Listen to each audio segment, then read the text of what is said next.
I apparently have a superpower that has shown up in the playoffs. I can turn a game on as an overtime goal is scored. I've done it 3 times now.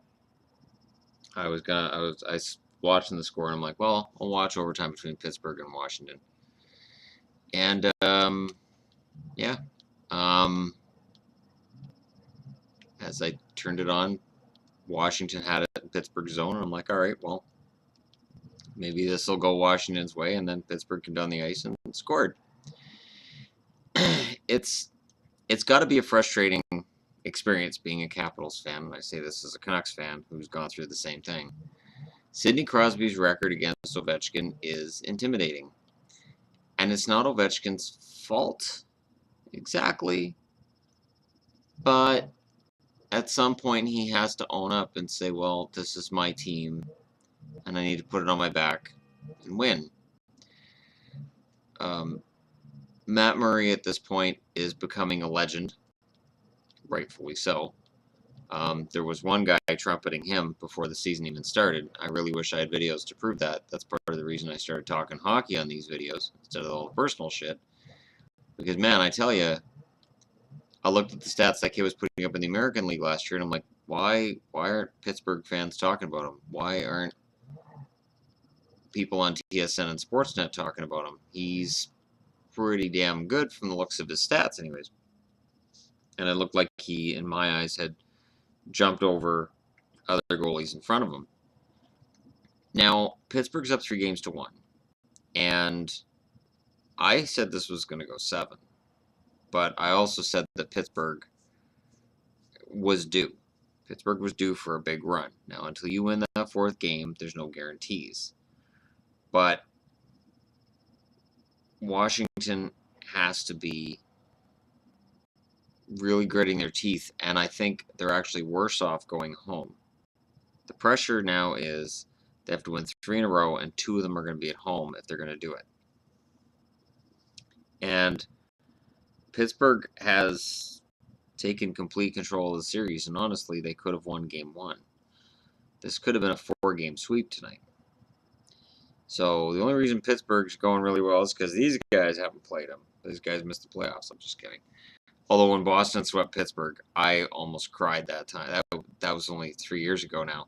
But I tell you, that was one of the most touching experiences I've ever had as a hockey fan, was watching Boston sweep Pittsburgh. And they did it by physically intimidating them and by not letting Pittsburgh get away with anything. And they just bashed them constantly. And Washington isn't really capable of playing that style. Now, another playoff note I want to make here is I have said the whole playoffs, Dallas doesn't have a goaltender. They have 2 guys they're paying money to, and neither of them are a playoff goaltending starter. And nothing has happened to prove me wrong. They beat Minnesota because Minnesota simply does not have the guns to roll in the playoffs. Their goaltending is middle of the pack, and their entire team is good, not great. Now they're playing St. Louis, a team that looks pretty possessed with the idea of we're going to the 3rd round and beyond. Maybe this is St. Louis's year. Maybe the Blues finally prove themselves. I don't know how much I believe they'll do it. They could. But the fact they knocked out Chicago in the 1st round was impressive. And what they've done to this point against Dallas has been impressive. I really wish Dallas just had a goaltender to stop them. And they don't. And I said it before the series started. I said St. Louis in 5. So it would appear that could be where it heads. I should have taken Pittsburgh over Washington in 5. I should have had some guts with that one and just said, you know what? Nope. Washington doesn't have what it takes to knock Pittsburgh down and take them out. But I didn't do that. It's funny, too, because I called the Letang suspension as 1 game. And it was 1 game. And they won it. And this was when Washington had to take advantage was while Letang was out, getting rest from all the abuse he takes as well.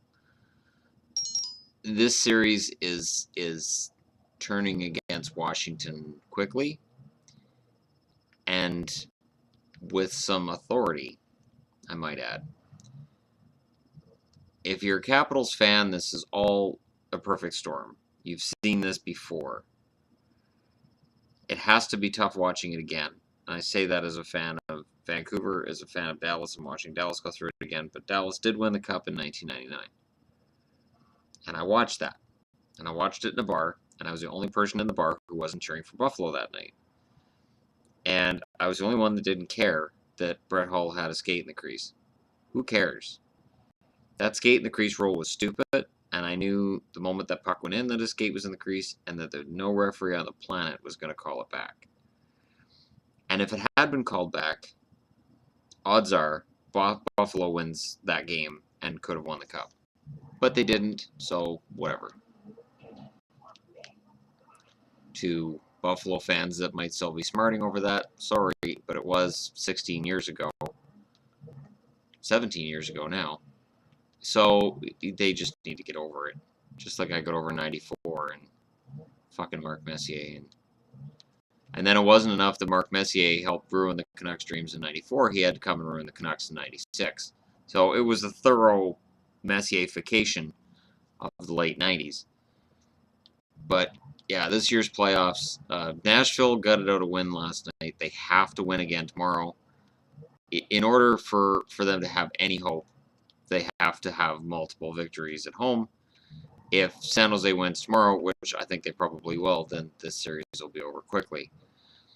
And I said before the second round started, the hockey usually isn't as intense, and usually the series end quicker after the first round. The first round is tough, and everybody's relatively healthy, and then second round and third round, things usually, once that momentum break happens, it just rolls.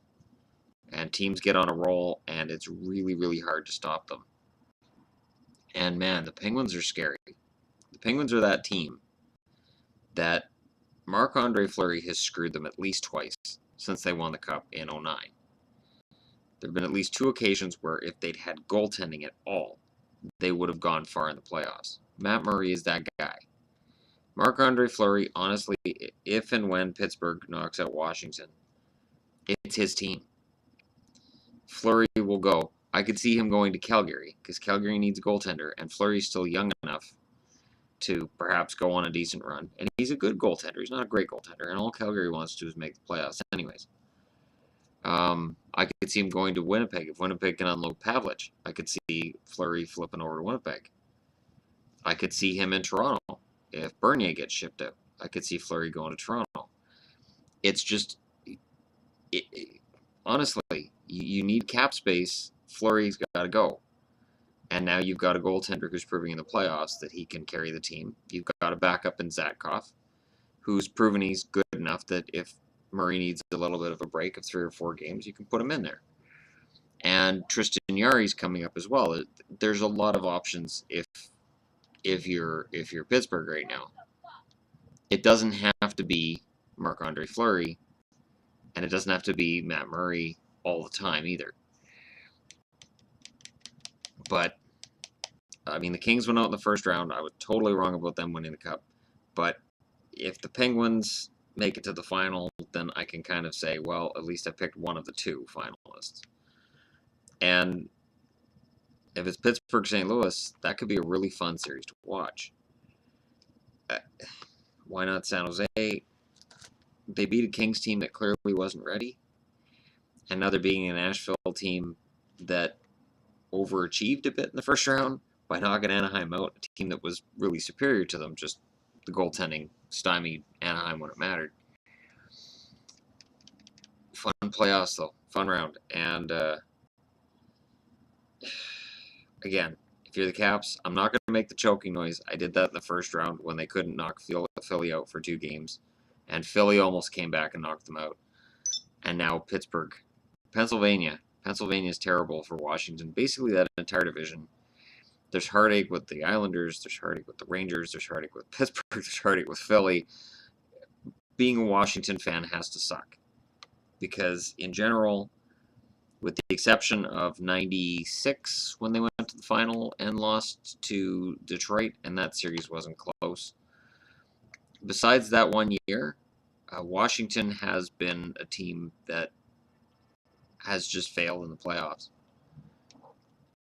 And Ovechkin, at some point, is either going to want out of Washington. He's going to say, I want to win a cup before I retire, and it's not going to happen in Washington. Or the Capitals are going to say, we need to go in a new direction, and OV is the biggest chip we have to play, and we're going to play it. We're going to get back 2 prospects, 2 draft picks, whatever they want. They'll go for it. And OV will move on to whether it's Detroit, Montreal, wherever. Because at some point, if that marriage isn't working, the player goes or the team kicks him out. You can only fire so many coaches. And Washington can't fire Barry Trotz. Trotz has done an amazing job. He really has. This is why he lasted in Nashville for 15 years. Because he's a great coach. And it's going to come down to, is OV the guy? And Crosby, Malkin, and the Pens right now are again owning Ovechkin. This has got to feel very familiar to Alex right now. So there you go. That's where we're at right now, and at least with videos, people can look back and go, well, he did kind of predict that things were going to go this way. Especially the St. Louis, Dallas, and the Pittsburgh, Washington series. I just figured Washington was going to be more game. I figured it'd be tied series at 2-2 right now, and that it'd still be a coin toss, but all Pittsburgh has to do is score early in Game 5, and it's over. If they score in the first 5 minutes, take the crowd out of it, have Ovechkin's brain overloaded, and then he's gripping the stick too tight, and he's trying too hard, and he's not willing to trust his teammates because he feels like he has to do it all by himself, it's over. So, and for Dallas, mercifully, it should be over tomorrow night. It doesn't matter whether they start Lettinen or Niemi, because they're done. They could go back in time and grab John Casey from the past, and they're just done. Andy Moog, though. Andy Moog in his prime. It's the one goalie for Dallas that I could look at and say yes. Belfour, I guess.